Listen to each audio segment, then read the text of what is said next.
sudah, karena beliau itu banyak berjalan, banyak. Saya capek, nderekno Gus Dur capek, jualan terus. Jalannya tidak jalan secara fisik saja, tapi jalan secara rohania, baca buku ndak karu-karuan. Yang dibaca itu, kalau saya cerita tentang bintang film ini dia sudah tahu. Saya cerita tentang pemain bola ini dia sudah tahu. Saya cerita tentang ulama ini dia tahu. Ini kok ngertinan ini. Ternyata karena dia jalan terlalu banyak. Sampai bisa niteni orang yang banyak jalan dan tidak itu kelihatan. Kata anak-anak no itu kurang piknik gitu bang. Istilahnya itu. Gus Dur ini piknik kemana-mana. Pesantren mana yang tidak pernah dijajah beliau? Mulai dari tambak beras sendiri, Denanyar, Tebuireng, Sarang, Krapyak, Tegalrejo, Al-Azharin. Makanya ketika di Al-Azhar, Gus Dur sudah capek. Orang mengatakan bahwa Gus Dur itu tidak lulus di Al-Azhar, itu salah. Salah. Tanyakan Kiai Sanusi. Salah. Dia memang tidak kuliah.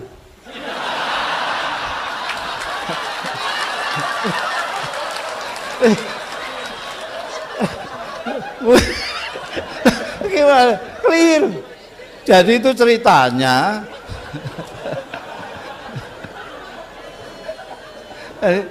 Ceritanya Gus Dur itu tanya saya. Gus Dur itu saya nggak tahu kenapa dia menyintai saya. Saya nggak tahu juga. Apa memang saya ini memang orangnya simpati, apa nggak tahu. Sejak saya datang, ini kan saya datang setelah Om Sanusi sama Gus Dur. Saya datang belakangan. Saya melarat belum dapat beasiswa, yang nyeplok nondok ya Gus Dur. Dia itu lihat saya terus seneng gitu aja. Jadi dia selama ini nggak kuliah. Begitu saya datang, terus tanya sama saya, sampean kuliah di mana? Saya ini yang baru dibuka ini, namanya Al-Qismul Ali Dirasatil Islamiyah wal Arabiyah. Nah dia tidak tanya, tidak apa. Kenapa kamu milih itu? Enggak. Ya udah aku ikut, gitu. Ini kok ikut ini? Begitu masuk, lihat mata pelajarannya. Loh ini kan pelajaran kita di pesantren-pesantren ini. Loh memang saya milih yang saya tahu, saya bilang gitu. Saya enggak pernah sekolah selamanya. Saya itu kan enggak pernah sekolah, Gus. Saya tahunya pesantren. Jadi saya cari fakultas mana yang kira-kira enggak ada pelajaran yang sekolahan, yang pesantrenan semua. Bangsane tafsir, tauhid, bangsane gitu itu. Ya kata Gus Dur, nah ini kan entek-entek umur itu. Ya terus lalu enggak kuliah, ya enggak kuliah. Terus langsung kirim surat lamaran di Baghdad, diterima di sana. Dan dia lulus lebih dulu dari saya. Jadi keliling. Kalau Indonesia bagian kecil. Jadi ketika dia selesai di Irak, dia nyurati saya. Saya sudah selesai, alhamdulillah. Sampai nanti kalau sudah selesai cari utangan. Kamu cari utangan nyusul saya. Saya sekarang sudah di Belanda. Saya dapat pekerjaan yang gajinya besar sekali. Ngepel kapal keruk. Gus Dur pernah ngepel kapal keruk. Jadi kalau sore oli tok di sini. Kamu enggak bayangkan itu. Oh, Bu Nuri aja enggak bayangkan. Sampai juga sudah saya carikan pekerjaan yang sesuai dengan sampean. Di bagian reklame. Untuk gambar-gambar reklame itu kan. Dia tahu saya bisa gambar. Nanti kira-kira sekian bulan gaji kita sudah bisa untuk membeli mobil second. Kita nanti berangkat pulang lewat darat. Kawan-kawan yang akan kita lalui sudah saya kirimi surat semua. Rinci, nanti dalam perjalanan kita bisa bicara tentang Indonesia. Jadi sudah lama, jangan tema baru sekarang.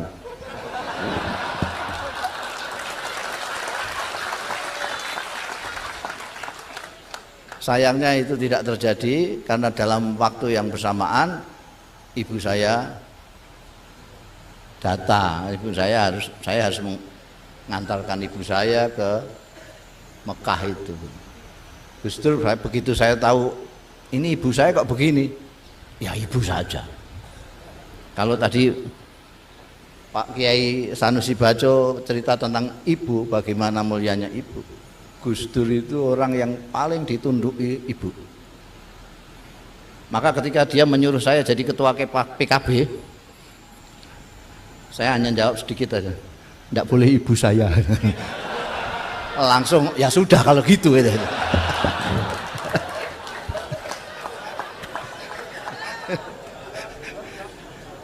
Kembali kepada ceritanya Gus Dur tadi ya. Jadi Gus Dur sampai, karena banyak berjalan, beliau sudah sampai kepada ukhuwah insaniyah. Sampean mungkin ukhuwah Nahdiyah saja masih tertatih-tatih, ukhuwah Islamiyah saja masih tidak terbayangkan gimana. Apalagi sekarang ini, kalau orang Islam kayak di sini gitu enak ya. Wah, guyang-guyu. Wong kol kok guyang-guyu itu enggak.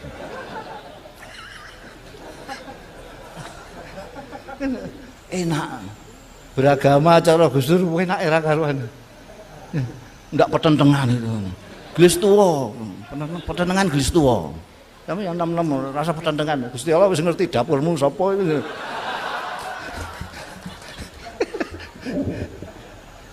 Gus Dur sudah sampai insan, manusia. Jadi beliau itu sudah manusia yang dipikirkan, tidak orang Islam tok, jangan. Jadi apalagi kok hanya politisi tok, hanya seniman tok, enggak.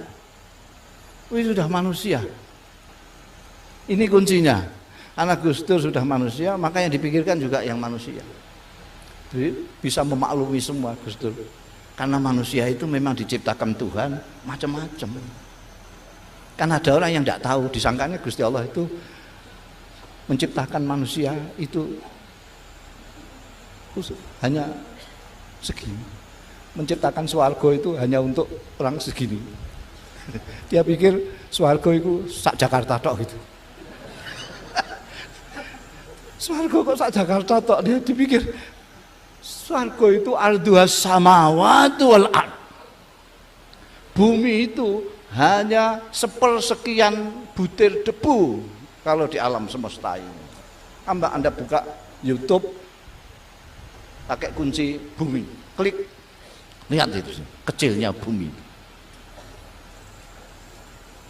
Bumi, matahari sekian, sinar ada lagi guru, ini tidak kelihatan. Apalagi kok Jakarta, apalagi kok TPS. La ilaha illallah. Pilkada kok mikire koyo donya salam.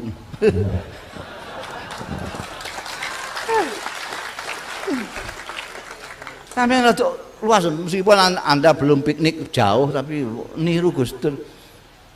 Wawasannya diluaskanlah, jelaskan. Jangan ini sekarang ini kita mengkholi Gus Dur.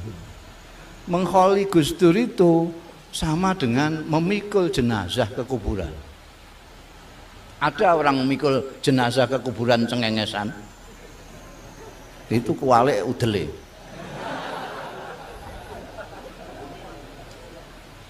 Kalau orang memikul apa namanya pendosa itu bahasa Indonesianya?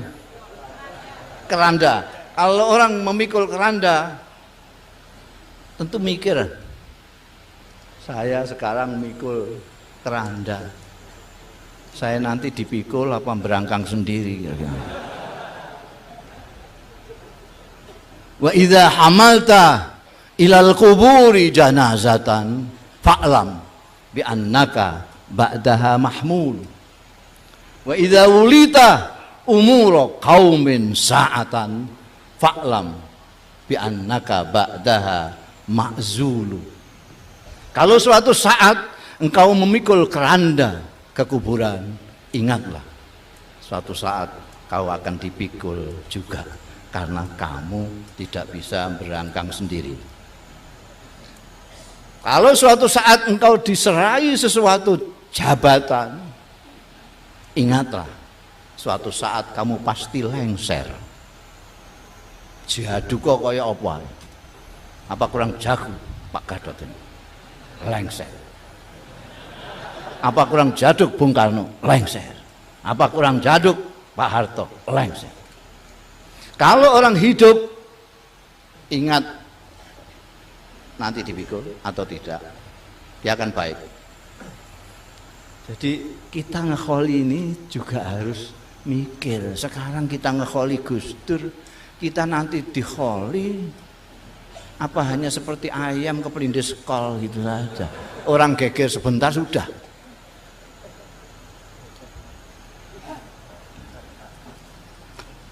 Ingat, mati ini penting.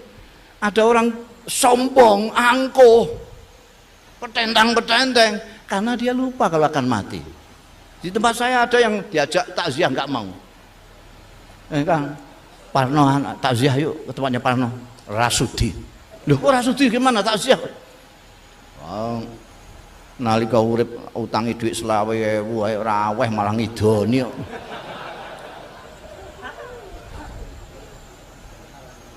Ben kono direbung semut ra. Karena pada waktu hidup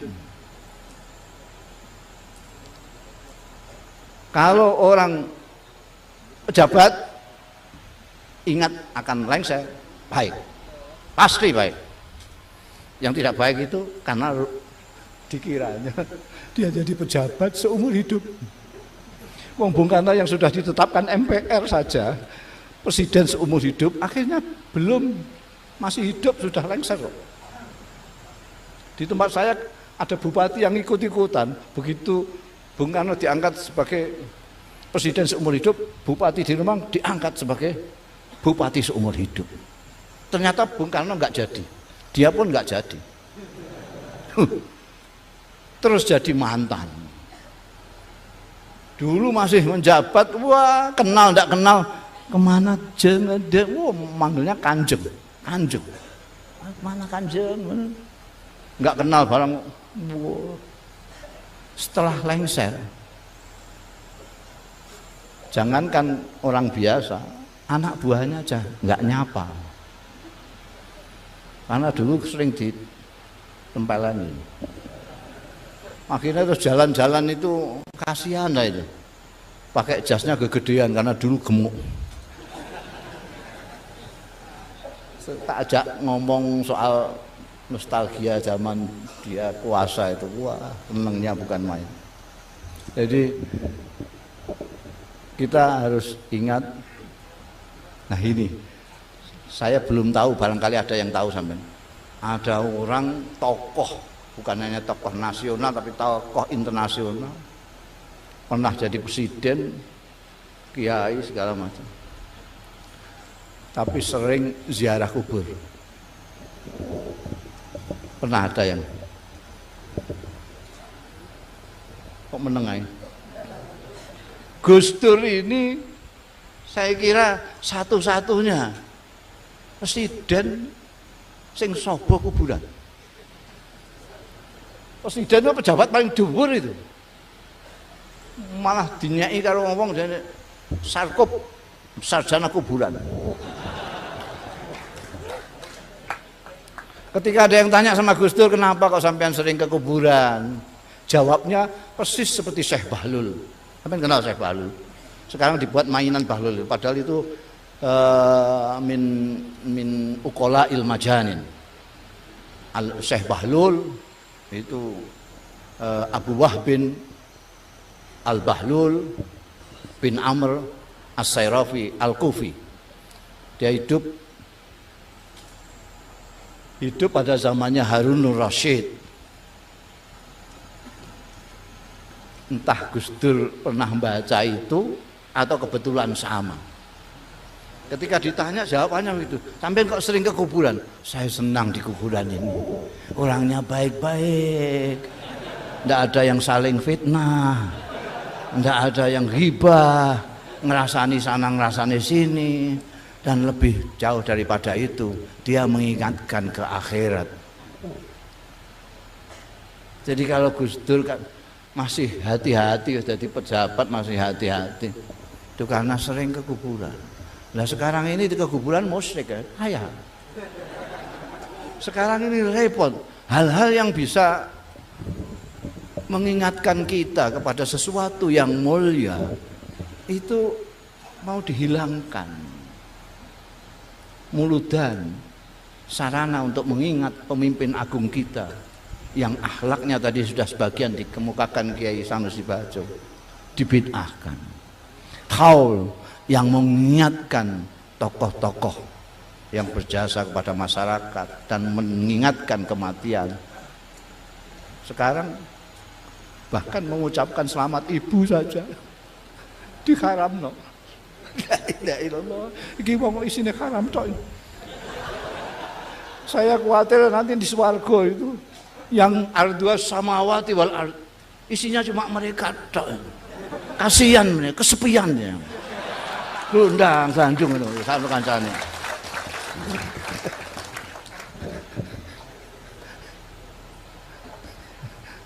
Wong dikandani iki eling mati kok malah keplok-keplok gitu. Jadi jadilah Anda manusia yang kalau bisa sekomplit Gus Dur itu, maka sampean akan bisa menjalin yang namanya ukhuwah insaniyah atau basyariyah. Anda tidak akan melihat manusia ini. Kalau sekarang ini manusia masih melihat sangat sempit sekali. Golkar PDI apa PKB?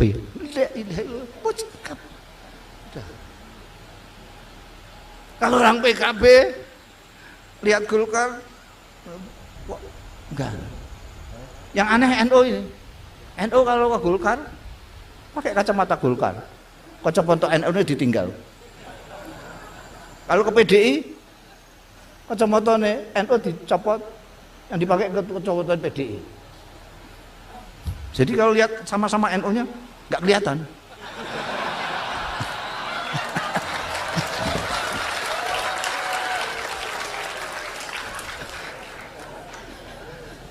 Pakai kacamata manusia. Pakailah kacamata manusia seperti Gus Dur. Nanti semua akan lihat wajahnya. Oh ini balaku dewe, tunggal mbah. Tunggal mbah. Siapa? Minimal Mbah Adam. Kalau tidak Mbah Nuh. Adam kedua itu. Kalau kita pakai kacamata manusia. Tapi kalau kacamatanya kacamata Islam, saya lihat orang itu kayak Romo Muji, iki wong ta ora ya. Apalagi sampai kacamatanya kacamata partai politik. La ilaha illallah, nyawang wong gak menungso itu. Paham sampean kok guyu? Amin. Jadi berusahalah bagaimana menjadi manusia. Ingat-ingat bahwa kullukum min Adam wa Adam min turab. Kalian semua itu dari Adam, Adam dari tanah. Tanah itu karakternya merendah. Lain dengan iblis. Iblis itu dari api, karakternya mau naik ke atas saja. Kenali diri kamu sebagai anak cucu Adam. Terima kasih. Wassalamualaikum warahmatullahi wabarakatuh.